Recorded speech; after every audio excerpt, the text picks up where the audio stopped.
Ang misyon nga po ng ating Panginoong Hesukristo dito sa baba ng lupa nung siya'y sinugo ay upang ipagkaisahin. Tinitipon ng Espiritong Banal upang pagkaisahin ang lahat ng nilikha sa ibabaw ng lupa. Upang sa gayon, pagdating ng araw, sila ay maging isa tulad ng pagiging isa ng Ama at ng Anak. Ang dating makasalanang sanlibutan ay hinihintay ng ating Panginoong Hesukristo doon sa langit.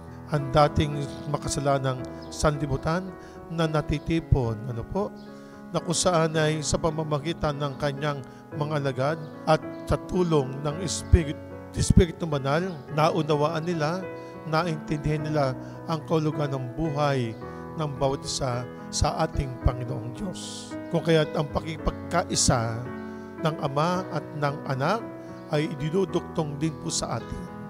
Ang tayo'y maging kaisa ng Ama at ng Anak sa tulong ng Espiritong Banal.